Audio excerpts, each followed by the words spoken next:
Kottukkaali first show வந்திருக்கோம். So கொட்டுக்காளின்ற பேருக்கு தகுந்த மாதிரி அந்த பொண்ணு ஒரு குடும்பமாக சேர்ந்து அந்த பொண்ணு அடக்கணும்னு நினைக்கிறாங்க. அதான் அந்த பொண்ணு அடங்க மாட்டேங்குது. ஆனால் அந்த பொண்ணு என்ன மனநிலையில் இருக்கா, அந்த பொண்ணுக்கு என்ன பிரச்சனை அப்படின்ட்டு அந்த பொண்ணுகிட்ட கேட்காம, இல்லை அந்த பொண்ணுகிட்ட ஒரு உட்காந்து பேசாமல் இவங்களா குடும்பமாக சேர்ந்து ஒரு முடிவு பண்ணி ஒரு கோயிலுக்கு கூட்டிகிட்டு போகிறாங்க. கிராமத்தில் என்ன பண்ணுவோம், ஒரு பொண்ணு ஒரு அமைதியாக இருந்தாவோ இல்லாட்டி ஒரு பையன் அமைதியாக இருந்தாவோ ஒரு மனநிலை மாறின மாதிரி இருந்தாவோ ஒரு பேய் பிடிச்சிருக்கு இல்லை யாராவது கருப்பு வச்சுருக்காங்க அப்படின்ட்டு கருப்பு கோயில் தான் கூட்டிகிட்டு போவோம். ஸோ இதே சிட்டியில் இருந்தாங்கன்னா ஒரு சைக்காலஜிஸ்ட்டை கூட்டிகிட்டு போவோம். அதனால் படம் எதிர்பார்க்குற படம் தான். அந்த பொண்ணு வேறு ஒருத்தனை விரும்புறனால அவன் மாமே வந்து இந்த பொண்ணு தான் வேணும், அந்த பொண்ணுக்காக தான் என்ன வேணால் பண்ணுற மாதிரி பயங்கரமாக அடிச்சிருக்காரு. சூரி குவாட்ரு எல்லாமே நல்லா அடிச்சிருக்காங்க. டைலாக்ஸ் கம்மி தான் படத்தில். ஸோ லைவ் மியூசிக் வச்சு ஆடியன்ஸை வந்து லைவாக படத்துக்குள்ளே கூட்டிகிட்டு போகிற மாதிரி இருக்குது. படம் நல்லாயிருக்கு, எதிர்பார்க்கலாம். கொட்டுக்காளினா ரொம்ப முக்கியமான ஒரு படம், இந்த வருஷத்தோட முக்கியமான படம், எல்லாரும் பார்க்க வேண்டிய ஒரு படம். சூரிய அண்ட் ஆனாபென்னோட கெரியர்லேயே ஒன் ஆஃப் த மோஸ்ட் இம்பார்ட்டண்ட்டான படம். ரெண்டு பேருமே பயங்கரமாக பெர்ஃபார்ம் பண்ணியிருந்தாங்க. ரெண்டு பேருமே டைலாக்ஸ் ரொம்ப கம்மியாக இருந்தாலுமே ரெண்டு பேரோட ஆக்ஷன்ஸ் அண்ட் ஆட்டிடியூட்லேயே படத்தை பயங்கரமாக ஹோல்ட் பண்ணி எடுத்துகிட்டு போயிருக்காங்க. அண்ட் கூழாங்கல் மாதிரி ஒரு படம் பண்ணிவிட்டு வினோத்ராஜ் சாரோட நெக்ஸ்ட் ஃபிலிம் என்ன அப்படிங்கிறது ஒரு பயங்கர ஆன்டிசிபேஷன் இருக்கும்போது அவர் ரொம்ப எந்த ஒரு இதுவுமே பண்ணாமல் சிம்பிளாக ஒரு லைன் எடுத்து அதுலேருந்து சுற்றி பியூட்டிஃபுல்லாக ஒரு ஸ்டோரி இது பண்ணியிருக்காரு. அண்ட் ஸ்க்ரீன் ப்ளேயுமே ரொம்ப நேச்சுரலாக ஒரு இது பண்ணதால் எங்கேயுமே லேக் பெருசாக இதாகலை. இதை ஒரு படமாக பார்க்குறத தாண்டி அந்த குடும்பத்தோட ஆடியன்ஸும் சேர்ந்து ட்ராவல் பண்ணுற மாதிரி தான் அந்த ஒரு எக்ஸ்பீரியன்ஸாக தான் அந்த படம் இருந்துச்சு. அவர் ரொம்ப கண்டிப்பாக அவர் கஷ்டப்பட்டு லைட்டாக பேசியிருக்காரு, அது தெரியுது நல்லா. அண்ட் அது ஆக்சுவலி அந்த கேரக்டருக்கு இன்னும் டெப்த் கொடுக்குது. ஸோ அது ரொம்ப பியூட்டிஃபுல்லாக அவர் பண்ணியிருந்தார். அவர் பர்ஃபார்மன்ஸ் எந்த குறையுமே இல்லை. இன்ஃபேக்ட் விடுதலை அண்ட் கருடனோட இந்த படத்தில் ஒரு இன்னும் சூப்பராகவே பர்ஃபார்ம் பண்ணியிருக்காருன்னே சொல்லலாம். இது சூர்யா அண்ணாவோட முதல் படமாக இருக்கா மாதிரி எனக்கு தெரியுது.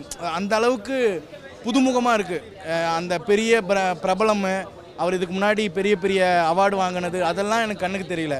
பாண்டியன்ற கேரக்டரு சூரியன்ற ஒரு உடலில் வெளிப்பட்டிருக்குன்றது வந்து அவ்வளோ இயல்பாக இருக்குது. எனக்கு ரொம்ப பிடிச்சிருக்கு.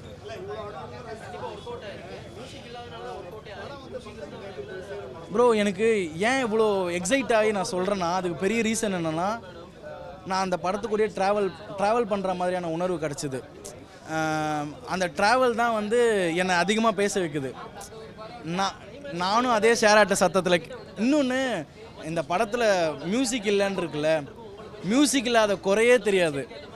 இந்த இடத்துல வந்து பிஜிஎம் வேணும், இந்த இடத்துல அந்த மியூசிக் இல்லாத குறையாது. ஏன்னா நானும் ஷேர் ஆட்டோவில் போயிருக்கேன். அந்த ஷேர் ஆட்டோ சத்தமும் எனக்கு கேட்கும், ஆட்டோவோட சத்தம் கேட்கும். எல்லா இயல்பான இசைகளும் நான் காதில் கேட்டிருக்கேன். அந்த இயல்பான இசைகளையும் கலை வடிவமாக மாற்றி என்னால் திரையரங்களை பார்க்க முடியும்னும் போது, அப்போ நம்மளை சுற்றி இருக்க எல்லா சின்ன சின்ன இசை கூட அதை கலை வடிவமாக மாற்ற முடியும். இந்த படத்தை பார்த்து முடிச்சிட்ட பிறகு ஒரு கிராமத்தில் இருக்க வந்து நகரத்துக்கு வந்து இந்த படத்தை பெரிய பெரிய மால்லலாம் பார்த்தா கூட அவனுக்கு ஒரு கண்டிப்பாக ஒரு கான்ஃபிடென்ட் வரும்.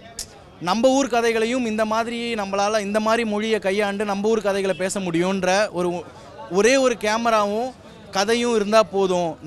நம்மளுடைய கதைகளும் இந்த மாதிரி இயல்பாக கொண்டு போய் சேர்க்க முடியுன்றதுக்கு மிகப்பெரிய உதாரணம் வந்து கொட்டுக்காளின்னு கிராமத்தில் காளிகிலாம் சொல்லுவாங்க. அதெல்லாம் கிடையாது. ஒரு ஆட்டோ வச்சு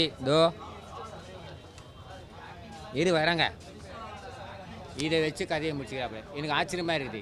சேவலை காமிச்சோடனே நீங்கள் நினைப்பீங்க சண்டையா, ஆடை வச்சு காமிச்சா ஆடு மோது தான். கிடையாது. நேர்த்தி கடன் பண்ணுறதுக்கு கிராமத்தில் மதுரை மாவட்டத்தில், பெரும்பாலும் மதுரை மாவட்டத்தில் நேர்த்தி கடன் ஒரு சேவலை வந்து துன்புறுத்தாமல் கட்டி போட்டு தீனி போட்டு வளர்த்து அதுக்கு எப்போ யூஸ் ஆகும்னா கோயில் திருவிழாவுக்கும் பேய் பிடிச்சா அந்த சேவல் கண்டிப்பாக யூஸ் பண்ணுவாங்க. தென் மாவட்டங்களில் நடக்கிறது இதுதாங்க கதை. அந்த பொண்ணு கல்லுக்குள் ஈரம் பாரதிராஜா அறிமுகப்படுத்த அருணா அவங்களோட முகபாவனை அப்படியே ஒட்டிச்சு. அது நல்லா தெரியுது, இயல்பாக நடிச்சுக்கிறாங்க. கொட்டுக்காளி நல்லா இருந்துச்சுன்னா எப்படி சொல்கிற, சினிமா ஆடியன்ஸுக்கு பிடிக்கும், ஆர்ட் ஃபிலிம் லவ்வர்ஸ்க்கு பிடிக்கும்.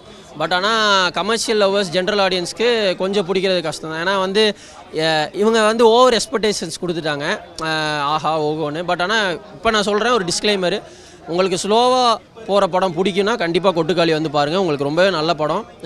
எப்படி சொல்கிறது, ஒரு மேல் டாமினன்ஸை கரெக்டாக காமிச்சிருக்க படம் இந்த படம்னு நான் சொல்லலாம். இன்னமும் நம்ம வந்து பெண்களை எப்படியெல்லாம் நம்ம ஆம்பளைன்ற அந்த ஒரு இதை வந்து திமிரை வந்து இந்த படம் ரொம்ப தத்ரூபமாக காமிச்சிருக்கு. ஆனாபென், சூரி எல்லாரோட ஆக்டிங் எல்லாமே சூப்பராக இருக்குது. மியூசிக் இல்லாத படத்தோட பெரிய ப்ளஸ் தான். அது வேணும்ட்டே திணிக்கலாம் இல்லை, லைவ் சவுண்ட்ஸோடு நம்ம படம் பார்க்கும்போது அது நம்ம கிராமத்திலே இருக்க மாதிரி இருக்குது. நல்லாவே அது வாழ்வியலாக நல்லா அமைச்சிருக்காப்புல, பாராட்டக்கூடியதாக இருக்குது, நல்லா இருக்குது.